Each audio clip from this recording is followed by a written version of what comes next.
دوستوں، کیا آپ نے کبھی سوچا ہے کہ ہندوستان کی زمین پر کھڑے یہ بلند مینار، یہ خوبصورت گنبد صرف عمارتیں ہیں یا پھر ایک زندہ تاریخ؟ یہ پتھر نہیں، ایک آواز ہے، ایک ایسی آواز جو صدیوں سے خاموش رہ کر بھی ہم سے بات کرتی ہے۔ آج ہم چلیں گے ایک ایسے راستے پر جہاں ہر ایک دیوار ایک راز ہے۔ السلام علیکم، میں ہوں شیزا منار پری اسکول سے، اور آج شان ہندوستان دی انڈین لیگیسی کے دوسرے قسط میں آپ سب کا دل سے استقبال ہے۔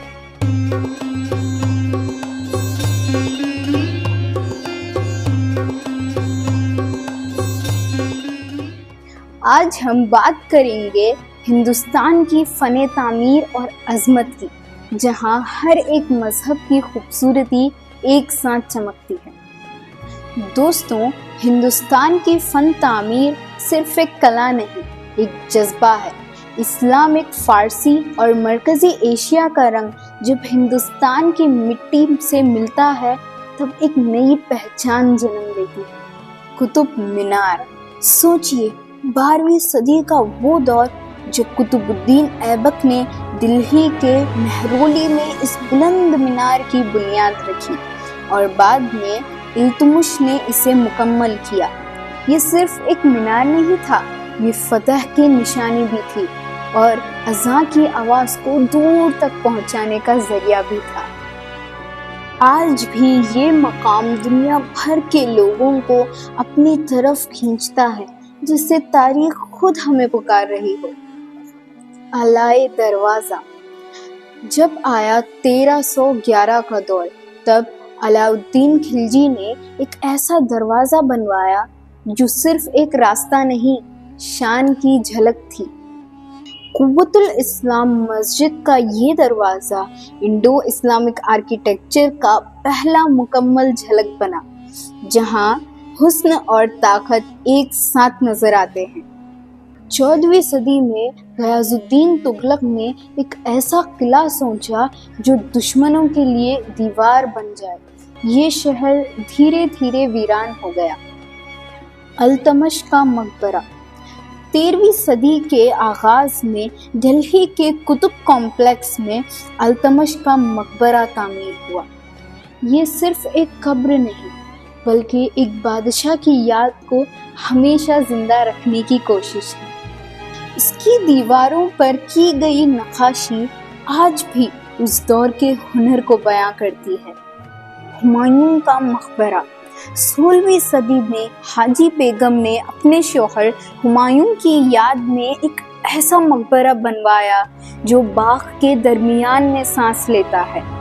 یہ پہلا 4 باغ انداز مقبرہ تھا جس سے مغل فن تعمیر نے ایک نئی پہچان پائی۔ اس ڈیزائن نے آگے چل کر تاج محل جیسے شاہکار پیدا کیے۔ فتح پور سکری، 1571 میں اکبر نے ایک نیا شہر بسایا، فتح پور سکری، ایک شکریہ کے طور پر بنوایا گیا۔ بلند دروازہ، گجرات کے فتح کی یاد میں بنوایا گیا، اتنا بلند کہ انسان خود کو چھوٹا محسوس کرے۔ اور 5 محل، 5 منزلوں کا ایک کھلا محل جہاں ہوا اور سکون ایک ساتھ رہتے تھے۔ لال قلعہ، ریڈ فورٹ، 17ویں صدی میں جب شاہ جہاں نے اپنی راجدھانی دلہی لائی تب لال قلعہ ابھر کر سامنے آتا ہے۔ یہ صرف ایک قلعہ نہیں بلکہ مغل حکومت کا مرکز بن جاتا ہے۔ دیوان عام میں عوام کی آواز سنی جاتی ہے اور دیوان خاص میں شاہی فیصلے لیے جاتے ہیں۔ آج بھی یہاں سے آزادی کا جھنڈا ہر سال لہرایا جاتا ہے۔ 1656 میں تیار ہونے والی جامع مسجد شاہجہاں کی شان کی ایک اور نشانی ہے۔ یہ صرف عبادت کا مقام نہیں بلکہ جماعت کا بھی مرکز ہے۔ سوچئے، ایک وقت میں لگ بھگ 25,000 لوگ ایک ساتھ سجدے میں جھکتے ہیں، اور عید کے دن یہ منظر اور بھی روح کو چھو لیتا ہے۔ تاج محل، 1632 سے 1653 تک شاہجہاں ایک ایسی عمارت بنواتے ہیں جو وقت کو بھی روک دیتا ہے۔ شاہجہاں کی اہلیہ मुमताज महल की याद में बना ताज महल दुनिया का सबसे खूबसूरत 7 अजूबों में से एक शाहकार है। हर नक्काशी, हर संगमरमर का टुकड़ा एक कहानी सुनाता है। ताजमहल की फन तामीर अपनी नज़ाकत और परफेक्ट सिमेट्री के लिए मशहूर है, जैसे हर हिस्सा दूसरे का अक्स लगता है। सफ़ेद संगमरमर पर की गई नफीस कारीगरी रंग बिरंगे पत्थरों से फूलों की शक्ल में सजती है। इसका बुलंद गुंबद और 4 तरफ के मीनार इसे एक मुतवाज़न और शाही रूप देते हैं। जब रोशनी बदलती है तब ताजमहल का रंग भी बदलता है, जैसे एक जिंदा शाहकार। मंदिरों की फन तामीर। दोस्तों, मंदिर सिर्फ आस्था का स्थान नहीं बल्कि भक्ति और कला का संगम है। काशी विश्वनाथ, वाराणसी की रूह में बसा काशी विश्वनाथ मंदिर, जिसे 18वीं सदी में अहिल्याबाई होलकर ने फिर से सजाया। ये जगह हर रोज गंगा आरती से रोशन होती है और कुंभ मेला के दौरान हजारों लोग यहाँ अपनी आस्था लेकर आते हैं। जगन्नाथ पुरी के जगन्नाथ मंदिर 12वीं सदी की जीती जागती पहचान है। हर साल रथ यात्रा के दौरान हजारों लोग एक साथ ये रथ लेकर चल पड़ते हैं। तिरुपति बालाजी, तिरुमला के पहाड़ों पर बसा तिरुपति, ये सिर्फ एक मंदिर नहीं बल्कि उम्मीद और श्रद्धा का सफर है। महाबलेश्वर मंदिर, महाराष्ट्र के पहाड़ों पर बसा महाबलेश्वर मंदिर, जहाँ सुकून खुद आस्था बन जाता है। गिरजाघर, सुकून और सादगी। गोवा का बेसिलिका 16वीं सदी में गोवा में तामीर हुआ। ये अपने अंदर सैंट फ्रांसिस जेवियर की याद संभाले हुए हैं। कोच्चि के गिरजाघर भी आस्था, दुआ और तालीम के मरकज के तौर पर बनाए गए हैं। गोल्डन टेम्पल, अमृतसर का गोल्डन टेम्पल, जहां आस्था के साथ साथ इंसानियत भी जिंदा है। 16वीं सदी से लेकर आज तक यहाँ लंगर में लोग एक साथ बैठते हैं बिना किसी फर्क के।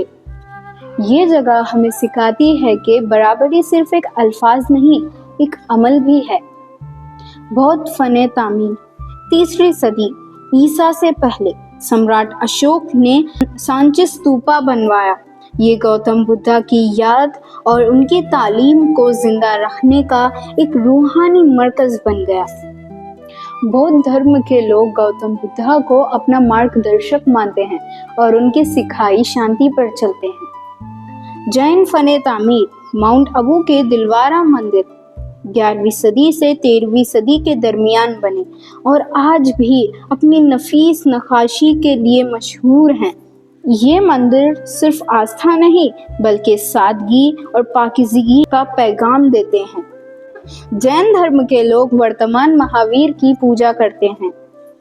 तो दोस्तों, इन तमाम इमारतों में सिर्फ एक ही बात छुपी है कि इंसानियत हर दीवार से बड़ी होती है। ना रंग का फर्क है, ना बोली का सवाल है। ये मिट्टी हर रूह का एक ही घर है। मस्जिद हो या मंदिर, पैगाम बस इतना है कि हिंदुस्तान एक है और वही इसकी शान है। तो दोस्तों, आपको ये हिंदुस्तान की फन तामीर का सफ़र कैसा लगा और कौन सी इमारत ने आपका दिल छू लिया, हमें ज़रूर बताइए। लेकिन कहानी अभी बाकी है।